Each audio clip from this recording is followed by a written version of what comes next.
جو بچے ہیں سنگ سمیٹ لو۔ قسط نمبر 2۔ مگر سکندر واقعی سکندر تھا۔ وہ جیتنے کے لیے ہی پیدا ہوا تھا۔ وہ دنیا کو فتح کرنے کے لیے پیدا ہوا تھا۔ اس نے زندگی میں کہیں شکست کا سامنا نہیں کیا تھا تو اب کی بار کیسے کر لیتا۔ اس کا ہارورڈ میں ایڈمیشن ہو گیا تھا۔ ایڈمیشن مل جانے کی خبر شہریار خان اور امو جان کو سنانے کے بعد وہ بھاگا بھاگا اس کے کمرے میں آیا تھا۔ گھر میں پھیلتے شور شرابے نے اسے یہ خبر پہلے ہی دے دی تھی، اس لیے وہ فوری طور پر گھر سے باہر جا رہا تھا۔ زین، میرا ہارورڈ میں ایڈمیشن ہو گیا۔ سکندر بے تحاشا خوش نظر آ رہا تھا۔ اس نے سنجیدہ نگاہوں سے سکندر کی طرف دیکھا۔ اوہ، مبارک ہو۔ پاپا اور امو جان بہت خوش ہیں زین، تم بھی خوش ہو نا زین؟ ہاں، بہت۔ اس کے لہجے میں خوشی نہیں بلکہ تمسخرانہ ہنسی شامل تھی۔ تم کہاں جا رہے ہو؟ اسے دروازے کی طرف جاتا دیکھ کر سکندر حیرت سے بولا تھا۔ جمی کے پاس، ہمارا فٹ بال میچ ہے۔ آج تو مت جاؤ زین پلیز۔ کیوں؟ آج کیا خاص بات ہوئی ہے؟ اوہ، تمہارا ایڈمیشن؟ آئی ایم سوری، میرے لیے یہ اتنی امپورٹنٹ بات نہیں کہ میں اپنے سارے پروگرامز کینسل کر کے تمہارے ساتھ گھر پر بیٹھ جاؤں۔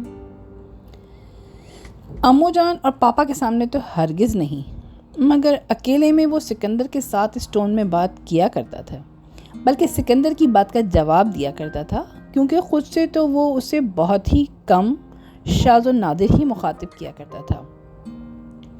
اس کی بے رخی اور بدتمیزی لیے جواب نے سکندر کے چہرے پر پھیلی خوشی کو کس طرح مٹا دیا ہے اور وہ کتنا ہرٹ ہوا ہے، اس پر دھیان دیے بغیر ہی وہ کمرے سے ہی نہیں بلکہ گھر سے نکل گیا۔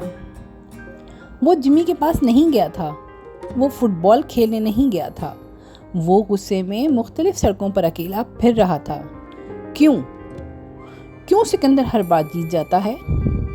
کیا ہو جاتا اگر زندگی میں ایک بار وہ ہار جاتا؟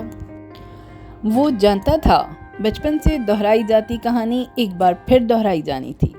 اب اگلے سال اپنی یونیورسٹی میں ایڈمیشن کے لیے اسے ہارورڈ میں ایڈمیشن کے لیے جان کی بازی لگا دینی تھی۔ جتنی محنت اور کوشش اس کے بس میں تھی بس کر ڈالنی تھی۔ وہ سکندر کو ایک بار پھر ہرا نہیں سکا تھا تو کم از کم اس کے برابر تو آ جائے۔ اس کے اندر سکندر کے لیے کڑواہٹیں ہی کڑواہٹیں پیدا ہوتی چلی جا رہی تھیں۔ باپ نے اس سے کوئی امید نہ باندھی تھی، مگر وہ خود اپنے آپ سے یہ ضد باندھ رہا تھا کہ اگلے سال اسے ہر حالت اور ہر قیمت پر ہارورڈ ہی میں داخلہ لینا ہوگا۔ رات کے خواب کے اس پر ابھی تک اثرات تھے۔ اس کی طبیعت ٹھیک نہیں تھی۔ اتنے کم دنوں کے وقفے سے وہ خواب پھر نظر آ کر اس کی تمام توانائیاں نچوڑ کر لے گیا تھا۔ کل رات نیند لانے کے لیے اس نے دوا لے لی تھی کیونکہ اس کے سر میں شدید درد تھا۔ اسے محسوس ہوا تھا کہ اس کے لیے چند گھنٹوں کی نیند بے حد ضروری ہے، مگر چند گھنٹوں کی نیند ہی اس کے لیے بے پناہ اذیتوں کا باعث ثابت ہوئی تھی۔ خواب سے بیداری کے بعد وہ پھر سے اسی درد اور اذیت میں مبتلا ہو گیا تھا۔ وہ 32 سال کا بظاہر بہت صحت مند اور بھرپور مرد نظر آتا تھا، مگر اس کے ساتھ صحت کے کئی مسائل تھے۔ وہ ڈپریشن کا دائمی مریض تھا، اسے انسومنیا کی تکلیف لاحق تھی، اسے ڈراؤنے خواب آتے تھے اور ڈراؤنے خواب اپنے ساتھ اس کے لیے مائیگرین کا درد بھی لاتے تھے۔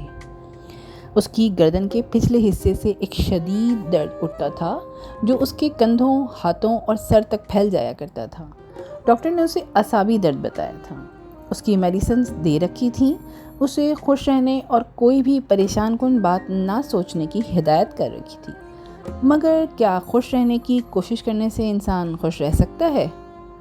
ڈاکٹر نے اس کی تمام تکالیف کا سبب اس کے ڈپریشن اور زندگی سے نا امیدی کو قرار دیا تھا۔ یہ وجوہات ختم کرنے سے وہ قاصر تھا، سو وقتاً فوقتاً اٹھتے اس درد کو وہ خاموشی سے سہ لیا کرتا تھا۔ کبھی نہ ہوتا تو یہ درد مہینوں نہ ہوتا، اور ہونے پر آتا تو کئی دن اس کو نڈھال اور اذیت میں مبتلا کیے رکھتا تھا۔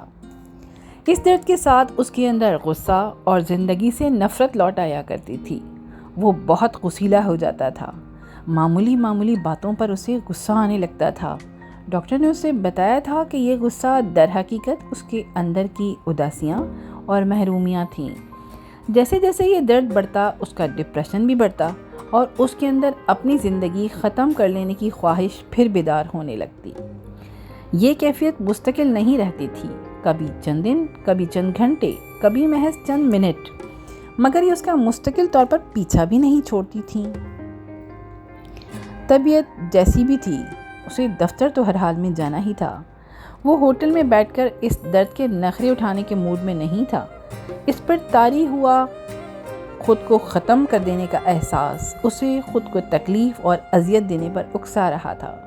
اس کی گردن میں اس شدت کا درد تھا کہ وہ اپنی گردن دائیں اور بائیں گھما بھی نہیں پا رہا تھا۔ سر اس درد سے پھٹتا ہوا محسوس ہو رہا تھا، سانس بھی جیسے کچھ کھچ کر آ رہی تھی، مگر وہ روز کی طرح تیار ہو کر آفس جا رہا تھا۔ دفتر میں وہ کسی کو پتہ نہیں چلنے دے رہا تھا کہ اسے کتنی شدید تکلیف ہے۔ اسے گردن دائیں بائیں نہ گھماتا دیکھ کر زیادہ سے زیادہ کسی نے کچھ سوچا ہوگا تو یہی کہ رات سوتے میں شاید اس کی گردن میں جھٹکا وٹکا آ گیا ہے۔ روبرٹو نے تو اس سے یہ بات پوچھ بھی لی تو اس نے کہا، ہاں سوتے میں جھٹکا آ گیا تھا۔ روبرٹو اپنی بیوی اور بچے کے ساتھ 4-5 دنوں کے لیے گھومنے پھرنے وینس جا رہا تھا۔ تم بھی وینس ضرور آ جانا سکندر، اٹلی آئے ہو، وینس گھومے بغیر واپس چلے گئے تو تمہارا ٹرپ ادھورا رہ جائے گا۔ روم جہاں وہ قیام پذیر تھا، سکندر کو اسے دیکھنے اور وہاں گھومنے پھرنے کا کوئی شوق نہ تھا، تو وہ اٹلی کے کسی اور شہر میں کیا جاتا۔ بہرحال اس نے ہاں کوشش کروں گا کہہ کر روبرٹو کی اس بات کا بھی اسبات ہی میں جواب دیا تھا۔ آج رات اسے آفس کے انتہائی اہم کام سے نیپلس جانا تھا۔ وہاں کی ان کی کمپنی کے ساتھ ایک انتہائی اہم نوعیت کی میٹنگ تھی۔ آفس کی جانب سے اس کے جانے کے انتظامات مکمل تھے۔ اٹلی کی انتہائی تیز رفتار اور مہنگی ترین ٹرین الٹا ویلوسیٹا جو اٹلی کے مختلف شہروں کے درمیان چلا کرتی تھی، اس میں اس کی سیٹ ریزرو کروائی جا چکی تھی اور اس ٹرین نے اسے 1.25 گھنٹے میں ہی نیپلس پہنچا دینا تھا۔ صبح 8:30 بجے اس کی میٹنگ تھی اور میٹنگ سے قبل کے چند گھنٹے گزارنے کے لیے آفس کی جانب سے نیپلس کے ایک پرآسائش ہوٹل میں اس کے لیے روم بھی بک کروایا جا چکا تھا۔ وہ آفس میں پورا دن گزار کر شام میں ہی اٹھا تھا۔ درد تھا تو ہوا کرے۔ اس نے واپسی کے لیے روزانہ کی طرح واک کرنے کا فیصلہ کیا۔ وہ میٹرو ٹیکسی یا آفس کی گاڑی میں اپنے ہوٹل نہیں جائے گا، اس نے خود اذیتی سے سوچا، اور ابھی وایا باربرین پر ہی تھا جب پیچھے سے ایک گاڑی اسے ہارن دیتی اس کے نزدیک آ کر رکی۔ دیکھو تقدیر نے پھر ہمیں ملا دیا، لیزا ہنس کر گاڑی کا شیشہ نیچے کرتی ہوئی اس سے بولی تھی۔ وہ جواباً کچھ بھی نہیں بولا۔ آخر اس لڑکی کی یہ کیوں سمجھ نہیں آتا کہ وہ اس کی بے تکلفی سخت ناپسند کرتا ہے۔ آؤ بیٹھو، کہاں جانا ہے تمہیں؟ میں ڈراپ کر دیتی ہوں۔ وہ اس طرح بول رہی تھی جیسے اس کی کوئی دوست ہو۔ وہ اپنا غصہ دباتا ہوا خشک لہجے میں بولا، نو تھینکس، میں واک کر کے جانا چاہتا ہوں۔ کم آن سکندر، تکلف مت کرو، میں تمہیں ڈراپ۔ لیزا کا بے تکلفی اور اصرار والا جملہ اس نے مکمل بھی نہیں ہونے دیا۔ بھاڑ میں جائے روبرٹو، اس کی یہ دوست، اور بھاڑ میں جائے لحاظ اور اخلاقیات۔ غصہ اور جارحیت اس پر پوری طرح حاوی تھی۔ جب میں تمہیں منع کر چکا ہوں تو تمہاری سمجھ میں میری بات کیوں نہیں آ رہی؟ میں تمہارے ساتھ بات کرنے، بیٹھنے یا دوستی کرنے میں بالکل بھی انٹرسٹڈ نہیں ہوں۔ تمہیں یہ بات سمجھ لینی چاہیے۔ روبرٹو کی دوست ہو تو اس کی دوست بن کر رہو، میرے ساتھ بے تکلف ہونے کی کوشش مت کیا کرو۔ وہ بہت بدتمیزی اور خاصی تیز آواز میں بولا تھا۔ لیزا اس کی بدتمیزی پر حیرت سے آنکھیں پھاڑے بالکل ہکا بکا اسے دیکھ رہی تھی۔ وہ اپنی بات مکمل کر کے وہاں رکا نہیں تھا، غصے سے تیز قدم اٹھاتا اور وہاں سے فوراً آگے بڑھ گیا۔ وہ اپنے ہوٹل آ چکا تھا، اسے شدید تکلیف تھی اور آتے ہی بغیر لباس تبدیل کیے بیڈ پر لیٹ گیا۔ مگر اسے لیٹنے میں بھی بہت تکلیف ہو رہی تھی، کیونکہ گردن، کندھے اور بازوؤں میں درد کی شدت کے سبب وہ اپنی مرضی کے مطابق کروٹ بھی نہیں لے پا رہا تھا۔ اس کے سر میں ناقابل بیان حد تک درد تھا۔ جب یہ درد حد سے بڑھتا ہوا محسوس اٹھا تو پھر وہ بیڈ سے اٹھ کر بیٹھ گیا۔ وہ اپنے ساتھ تمام میڈیسنز لایا ہوا تھا جو ڈاکٹر نے اس کے لیے تجویز کر رکھی تھی۔ اس نے گلاس میں پانی نکالا اور خالی پیٹ وہ تیز اثر دوا لے لی جو ڈاکٹر نے اس کے درد کے لیے تجویز کی ہوئی تھی۔ دوا لے کر وہ واپس بیڈ پر لیٹ گیا اور خود کو پرسکون کرنے کے لیے اس نے آنکھیں بند کر لیں۔ اس دوا سے درد کم ہونے کے ساتھ ساتھ نیند بھی طاری ہوا کرتی تھی۔ تھوڑی ہی دیر بعد اس نے خود پر نیند کا غلبہ محسوس کیا تو سوچا کہ اچھا ہے وہ تھوڑی دیر سو لے۔ ابھی اس کی روانگی میں خاصے گھنٹے باقی ہیں، وہ سو کر اٹھے گا تو درد ختم نہیں بھی ہوا تو کم ضرور ہو چکا ہوگا۔ اس کی آنکھ کھلی تو کمرہ مکمل طور پر اندھیرے میں ڈوبا ہوا تھا۔ وہ کتنی دیر سویا ہے اسے اندازہ نہیں ہو رہا تھا۔ مائیگرین میں کمی تھی مگر گردن اور کندھے کا درد اپنی جگہ برقرار تھا۔ اسے یاد آیا وہ آفس سے آ کر دوا لے کر سو گیا تھا۔ اس وقت چونکہ سورج غروب نہیں ہوا تھا تو باہر سے روشنی آ رہی تھی، اس لیے اس نے کمرے کی لائٹس بھی آن نہیں کی تھی۔ ٹائم کیا ہوا ہے؟ اسے جانے کی بھی تیاری کرنی تھی۔ اس نے پاس رکھا موبائل اٹھا کر اس میں وقت دیکھا۔ صبح کے 4 بج رہے تھے۔ شاید وہ موبائل میں ٹائم غلط دیکھ رہا ہے۔ اس نے سائڈ ٹیبل پر رکھی گھڑی کی طرف دیکھا۔ صبح کے 4:02 اور اس کی ٹرین کو رات کے 1 بجے روانہ ہونا تھا۔ وہ گھبرا کر ایک دم ہی بیڈ پر اٹھ کر بیٹھا۔ اس کی تو ٹرین مس ہو گئی تھی۔ اب وہ وقت پر نیپلز کس طرح پہنچ پائے گا؟ وہ اس طرح سے کیسے سوتا رہ گیا؟ اسے دوا نہیں لینی چاہیے تھی۔ چند گھنٹوں کی تو بات تھی، برداشت کر لیتا درد۔ بہرحال جو ہو چکا تھا وہ تو ہو چکا تھا۔ اب اس کو فوری طور پر اس پریشانی کا کوئی حل ڈھونڈنا تھا۔ اسے فوری طور پر نیپلز پہنچنے کے لیے کوئی راستہ ڈھونڈنا تھا۔ اس نے ہوٹل کے ریسیپشن کا نمبر ملایا۔ وہاں پر اسے بتایا گیا کہ الٹا ویلوسیٹا یا یوروسٹار ان دونوں تیز رفتار ٹرینوں میں سفر کرنے کے لیے پہلے سے سیٹ ریزرو کروانی پڑتی ہے۔ اچھا تو وہ سیٹ ریزرو کروا لیتا ہے۔ اگلی ٹرین کتنے بجے روانہ ہوگی؟ ریسیپشن پر موجود لڑکی سے اس کی مطلوبہ معلومات 25 منٹ کے بعد فون پر پہنچائی گئیں۔ صبح 6 بجے یوروسٹار نے روانہ ہونا تھا مگر اس میں کوئی سیٹ دستیاب نہیں تھی اور اگلی الٹا ویلوسیٹا نے روم سے نیپلز کے لیے روزانہ ہی صبح 8 بجے ہونا تھا۔ وہ حقیقتاً بہت پریشان ہو گیا تھا۔ وہ سر دونوں ہاتھوں سے پکڑ کر بیٹھ گیا۔ میٹنگ کی اہمیت اور اس کی حساس نوعیت، اسے تو وہاں وقت سے پہلے موجود ہونا چاہیے تھا، جبکہ یہاں تو اس کے صحیح وقت پر ہی پہنچنے کے لالے پڑے ہوئے تھے۔ روبرٹو کے علاوہ اس کے پاس اپنے یہاں کے آفس کے کسی بھی فرد کا کانٹیکٹ نمبر نہیں تھا۔ اب وہ کیا کرے؟ کسی نہ کسی سے تو اسے مدد لینی پڑے گی۔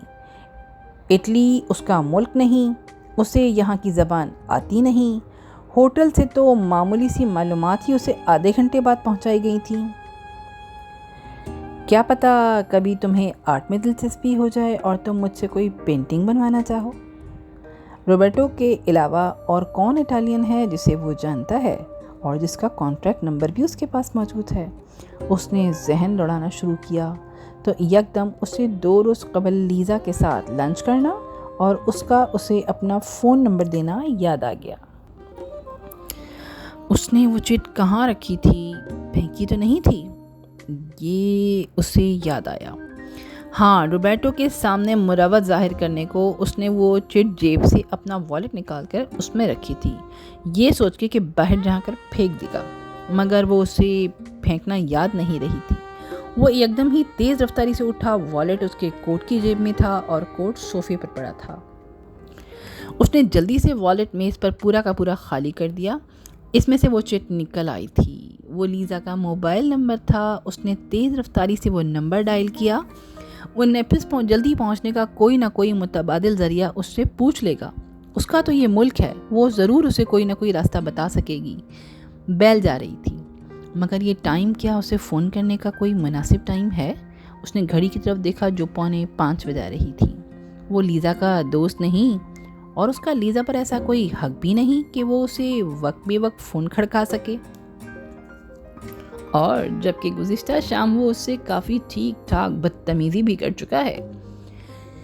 اسے خیال آنے کی ہی دیر تھی کہ اس نے فوراً ہی لائن کاٹ لی۔ نہیں، لیزا کو فون کرنا تو بالکل بھی مناسب نہیں ہے۔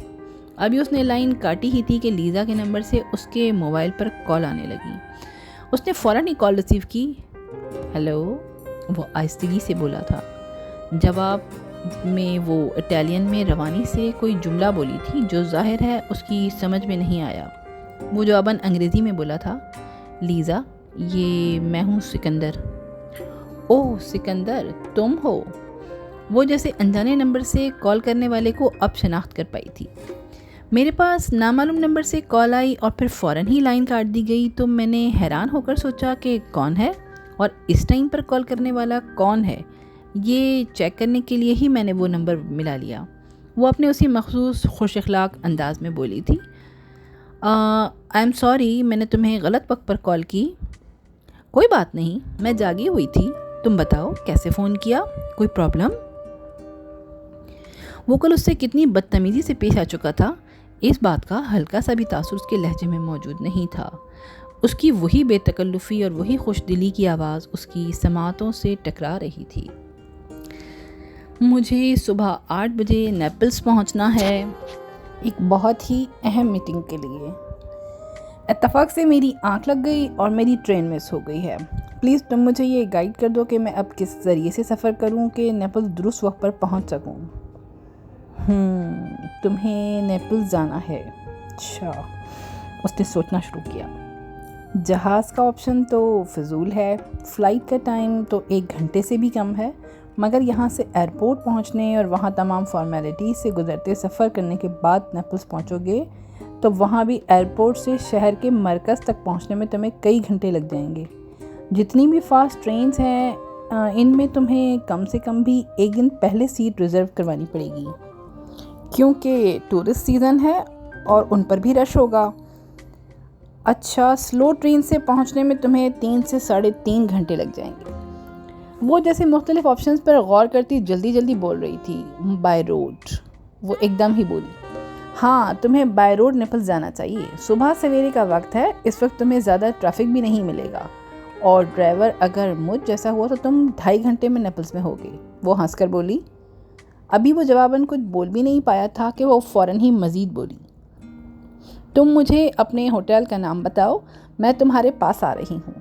جتنی دیر مجھے پہنچنے میں لگے گی تم اس میں اپنی تیاری کر لو۔ وہ تو اس سے صرف مشورہ اور حل معلوم کرنا چاہتا تھا، اس کی مدد نہیں لینا چاہتا تھا۔ یہ بالکل بھی مناسب نہیں تھا کہ اپنی وجہ سے کسی کو زحمت دینا، نیند سے اٹھانا اور پھر دوسرے شہر لے کے جانا۔ تم زحمت مت کرو لیزا، اسے خود نہیں پتا تھا کہ وہ خود کس طرح بائی روڈ نیپلز پہنچ جائے گا۔ ٹیکسی وغیرہ کا بھی اگر بندوبست کرتا ہے تو زبان کا مسئلہ راستے میں اور منزل تک پہنچنے میں درپیش آ سکتا تھا۔